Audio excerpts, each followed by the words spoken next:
Howdy, folks. Today we're going to take a look at Discovery Education, and we are going to see how it can be influential in your classroom, whether you're teaching second grade ELAR or 12th grade IPC physics and chemistry. So if you're a Granbury ISD teacher, you're going to be able to navigate to Discovery Education from your Hello ID dashboard. It's going to be an icon that has a world and a big capital D. When we click on that icon, we can log in through Clever. I'm going to log in as a teacher. And the nice part about Discovery Education is it's going to pull in all of my SIS rostered classes. So I'm not going to have to create a classroom and then roster my kids that way. It's going to pull in all that information for me. Now, Discovery Education can be a super overwhelming platform. Like there's so much content in here that finding the actual content you want to use can be overwhelming at first. But I love the feature that Discovery Education has for finding specifically what you want to be able to teach and the resources that are available on the platform. So I can come in here and I can browse by a subject. So if I click on Browse Subjects, I can say I'm a ninth grade science teacher, so I can click Science. I can go 9 to 12.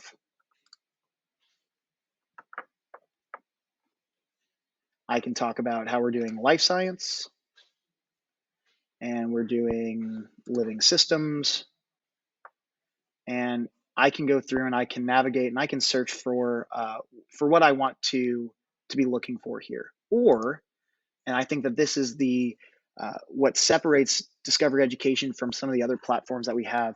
They are TEAC standard aligned when it comes to the resources available. So I can come in here to Browse Standards. I can use the 2020 Essential Knowledge and Skills Standards for the state of Texas. I can scroll down if I'm doing something specifically about, I don't know, maybe I'm doing nitrogen cycle. I can look at TEAC B.11, and then specifically I can look at B.11a, which is going to refer to my process of photosynthesis and plants and different types of functions that plants contain. So maybe I want to take these specific resources and I want to save them for later. I can click my three dots and I can add them to a quick list. And the quick list is something really nice where I can come up here and next to my profile, I have this quick list of different resources that I found and I want to hold on for later. You can also go in and you can find different content specifically by searching at the very top. So maybe if I want to search for something like the nitrogen cycle up here, I can specify the grade level and the rigor level there. So I'm going to say grades 9 to 12. I like this one about the carbon cycle. I'm going to add to my quick list. I like this one about the nitrogen cycle, add that to my quick list. I like that some of these videos have both closed captioning, if you look at this little CC icon here, but you also have some Spanish versions. So if you have students that are emerging bilingual students, you have the ability to accommodate them as well.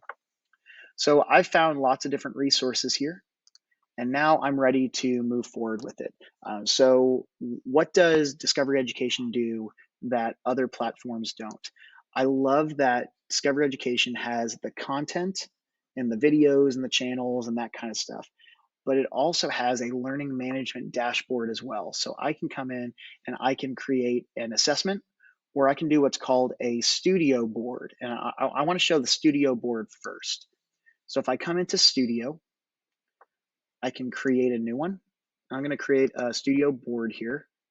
And this is kind of like, I envision it being kind of like a choice board where students are maybe doing some type of a web quest activity or an inquiry-based introduction to a new content. But I want to, how about we do a customization? I can put on different backgrounds. I can also go in and I can put in different layouts. So if I want to do something like this, it fills in this option for me. So now I've got different points that I can put in content. I'm going to go just off that blank one from page number 1. So I want to add, let's add from my quick list, and let's put in a couple of these videos, 2, 3. I'm going to add those selected videos here. So I've got videos that my students are going to watch, and maybe I want them to respond to the videos. So I can add in a short answer. So I can say, watch the video above and give me a 10-word summary of the video. And then I can change the size of this. I can put in multiple choice questions. After watching the video, which statement about the carbon cycle is correct? Okay. I can also put in a multiple select. So watch the video above and select the types of bacteria that are included in the process of the nitrogen cycle. And I can include those options there. So you've got a place where students can watch a video and respond to a reflection question all in one place.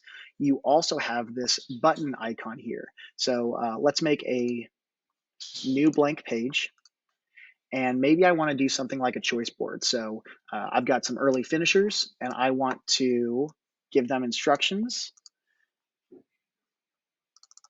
Once you have finished the first pages of this activity, choose one of the below extension activities for extra credit.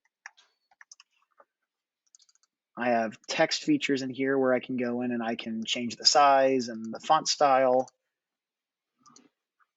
Okay, and now I'm going to use this button icon. Now, my first button, I'm going to edit, and I'm going to say, click here for quizzes. Now, I can app smash a quizzes assignment here, and I can take that link and I can plug it into this learning management dashboard for Discovery Education. So I'm going to say share. Oops, how about this?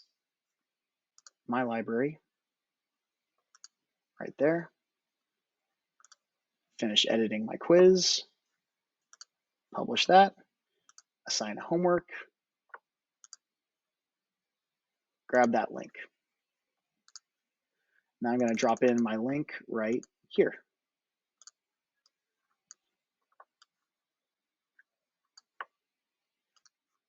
All right, so now I've got it looking the way I want. Maybe I'm going to duplicate it. And for this one, instead of quizzes, I'm going to make this one Flipgrid. I'm going to go over to my Flipgrid. I'm going to get my link to that Flipgrid. Got my link. Go back over here. And I'm going to plug in that Flipgrid link. And I'm going to do it one more time. And this time I'm going to do it for a Nearpod. So I'm going to say click here for Nearpod. Come over to my Nearpod activity, grab that link. I can plug it in here. So now I'm giving my students a little bit of autonomy. I'm giving them a little bit of choice. And it's all going to be within one link. So it's not like I have to post this link on Google Classroom and this link on Google Classroom and this link on Google Classroom. I have my Discovery Education content, which is going to include reflection questions. And then I also have any app smashed content that's going to come from other resources. Just a real quick reminder though, if you do it to another website, the reports are going to go to that website. So for my students that chose Flipgrid, I'll go to Flipgrid and I'll view their responses. If they chose Nearpod, I'll go to nearpod.com and I'll choose their responses. So it doesn't all filter into this one location. So that's going to be the studio board, and it's easy to then share this with a colleague. So if you have other teachers that are going to be on your grade level team, you can share this with them so that they can assign to their students. But then from here, you'll click assign, click OK, continue. And then I'm going to say this is my nitrogen cycle board. I'm going to put in a assign date as today and a due date as Friday. And then I'm going to choose the classes that I want to assign this to. click Assign. Now those students will log into Discovery Education on their Hello ID, and I can go in and I can view my student progress. So I can see, hey, how have my students been doing on this? What activities have they done? What activities have they not done? So let me find in. I've got my assigned content here, my nitrogen cycle board, and then I can see my student progress on this specific activity.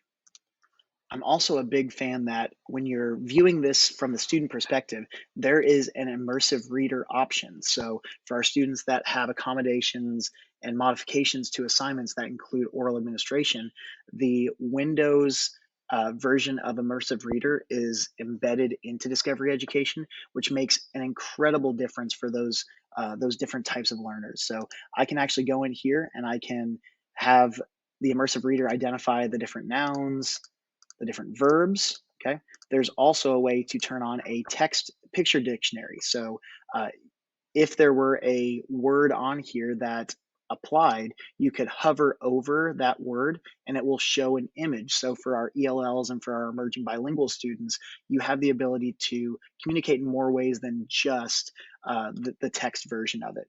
You also, as a student, can do a language translation. So if I wanted to translate all of this information into Spanish, I can come down here and I can translate the entire document, and then it can be read.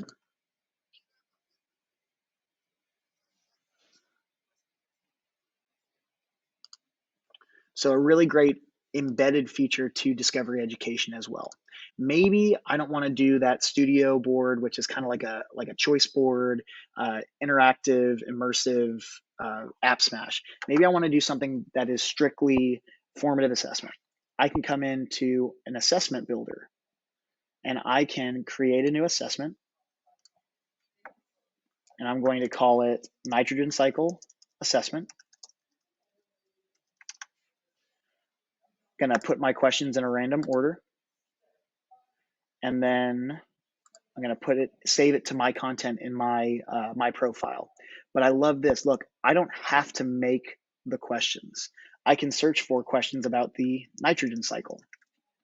And then there are going to be 47 different questions that are in like a question bank. So I'm going to go ahead and add this one, and add this one, and add this one, and add this one. Again, look through the questions, make sure that they are correct with which answer choice is selected as the correct answer. You also want to make sure that they're aligned to the TEKS that you've already covered. Maybe there are not enough that are specific to what you're going over. Maybe I want to create a new item.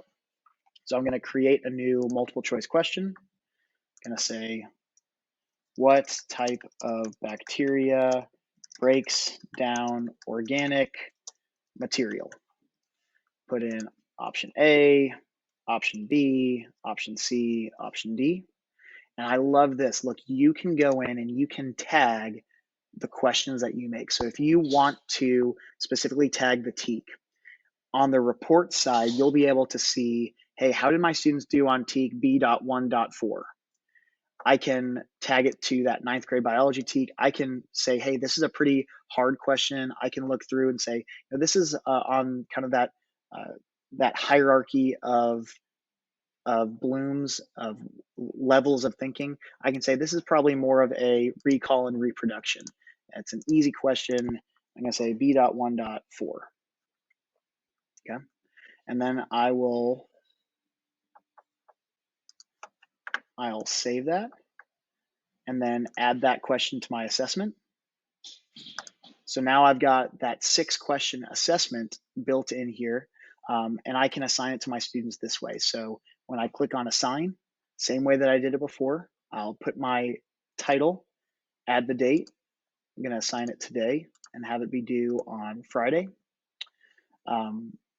I have an option for the assessment where allow students progress to be saved. They can leave, they can come back. I can hide scoring where students don't get to see what they score until I release that option to them. And then I can also go in and add in my classes. And then click assign. In the same way that they did the studio board before, those students will log into their learning management dashboard, and then they will be able to see the assessment that has been assigned to them. So here's where I can go in and I can view my student progress. So for these different activities, I can go in, I can view details, and then I can see student progress as they're going through it. And it's the same location for either a studio board or for that formative assessment. And I can see how my students are performing on those activities. But Discovery Education also has a lot of content that students might find interesting, or for you as a teacher.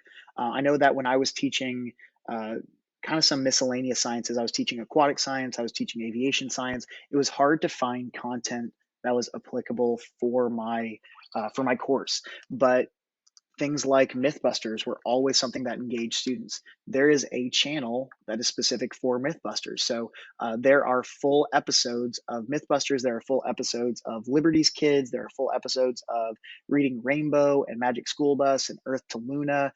There are full audiobooks as well. So if I wanted to look up something like the Hunger Games, there's a channel called the Hunger Games that will read each chapter of the Hunger Games for students. So this could be one of those early finishers activities where if a kid works on something, is done before everyone else, hey, log into Discovery Education and go ahead and listen to the Hunger Games.